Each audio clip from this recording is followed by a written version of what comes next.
ஞானகுரு அவர்கள் உயிரே கடவுள் என்ற தத்துவத்தை நமக்கு எண்ணில் அடங்காத முறை உபதேசித்துள்ளார்கள். அந்த உயிர் நம் புருவ மத்தியிலே, நெற்றி பொட்டிலே, இரு இமைகளுக்கு மத்தியிலே வீற்றிருக்கின்றது. அந்த புருவ மத்தியில் எந்த அளவுக்கு நாம் நினைவை செலுத்த வேண்டும் என்பதை ஞானகுரு எண்ணில் அடங்க உபதேசங்கள் அதையும் தெளிவுபடுத்தி இருக்கின்றார்கள்.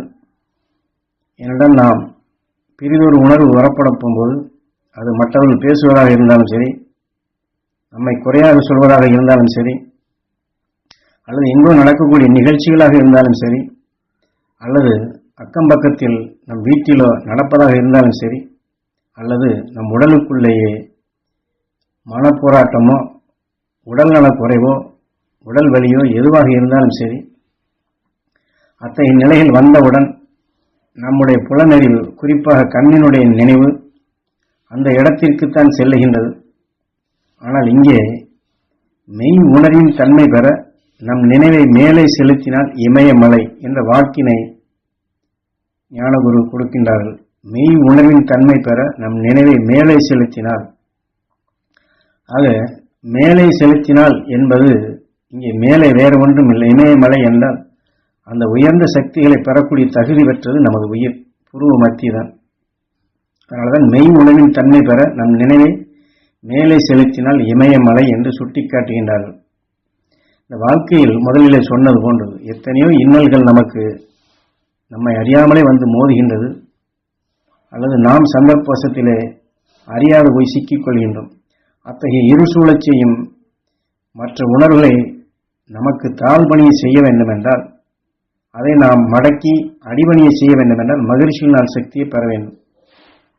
அதனால்தான் அந்த மெய் உணர்வின் தன்மை, அந்த மகிழ்ச்சியின் சக்திகளை நாம் பெற நினைவை மேலே செலுத்தினால் இமயமலை என்று சுட்டிக்காட்டுகின்றார்.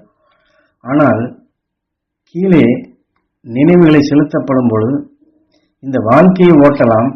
இந்த வாழ்க்கைக்கு நம் உடலின் உணர்வு கொண்டு செயல்பட்டாலும் கூட முதலிலே சொன்னது போன்று அந்த இடர்பாடுகள் நம்மை ஆட்டி படைக்கும் சந்தர்ப்பங்கள் எல்லாம் ஈஸ்வரா ஈஸ்வரா என்று நமக்குள் உச்சியில் இருக்கும் உயிரை நினைவு கொண்டு வந்து அவனின் துணை கொண்டு நினைவை அங்கே செலுத்த வேண்டும். இதுதான் கீதையின் தத்துவம், குருட்சேத்திர போர்.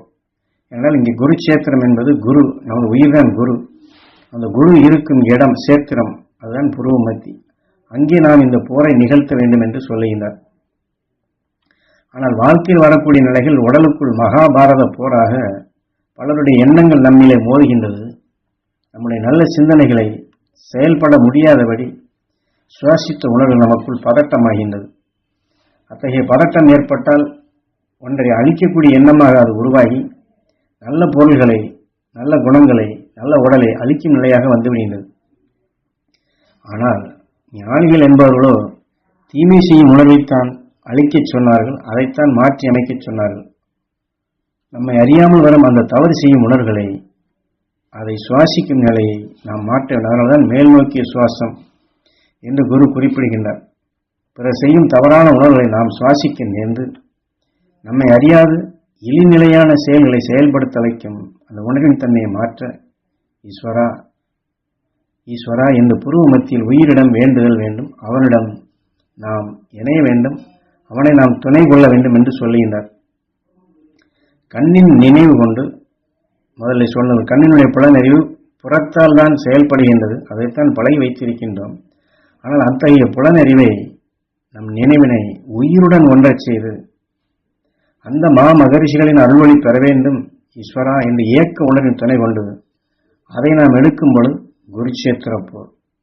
புறநிலையில் நாம் கண்ணுற்று பார்க்கும் பொழுது பிறருடைய எண்ணங்கள் வெறுப்போ, பயமோ, ஆத்திரமோ, கோபமோ, வேதனையோ அந்த செயலுக்கு நம்மை ஆளாக்கி விடுகின்றது. ஆனால் அக்கணமே ஈஸ்வரா ஈஸ்வரா என்ற உயிரை எண்ணி அந்த துருவ நட்சத்திரத்தின் பேரருளும் பேரொழியும் நாங்கள் பெற வேண்டும் என்று ஏங்கி புருவ மத்தியிலே நாம் போரை நடத்த வேண்டும்.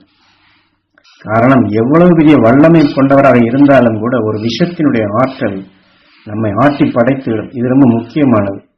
நாம் வலிமை பெற்றிருக்கின்றோம், நாம் நன்றாக தியானம் செய்கின்றோம், நாம் வலுவாக இருக்கின்றோம் என்று நாம் சொல்லலாம். ஆனால் ஒரு சிறிதளவு விஷயத்தினுடைய ஆற்றல் நம்மை ஆட்டி படைத்துவிடும். உதாரணமாக ஒரு எறும்பு நம்மை கடித்து விட்டால் உடனே நாம் கையிலோ கால்களை கடித்தால் கையை காலை உதறுகின்றோம். சிறு எறும்புதான், ஆனால் அந்த கடுகடுப்பான விஷயத்தினுடைய ஆற்றல் உணர்ச்சிகளை தூண்டப்பட போகும்போது உடல் முழுவதும் பதட்டமாகிறது. நல்ல சொல்லுகளை நல்ல செயல்களை சொல்ல முடியாதபடி செயலிழக்கக்கூடிய நிலையும் வந்துவிடுகிறது. ஆகவே இதை போன்ற நிலையெல்லாம் தடுப்பதற்குத்தான் எந்த நிமிடமானாலும் எந்த சந்தர்ப்பத்திலும் அந்த துருவ நட்சத்திரத்தின் பேரருளும் பேரொழியும் நாம் எடுக்க பழகிக்கொள்ள வேண்டும். மகரிஷிகளின் அருளாற்றல் நாங்கள் பெற வேண்டும் ஈஸ்வரா. மெய்ஞானிகளின் அருள் வழி, அவர் உபதேசித்த வழி நாங்கள் நடக்க வேண்டும் ஈஸ்வரா. அந்த மெய்ஞானிகளின் அருள் சக்தி நாங்கள் பெற வேண்டும் ஈஸ்வரா.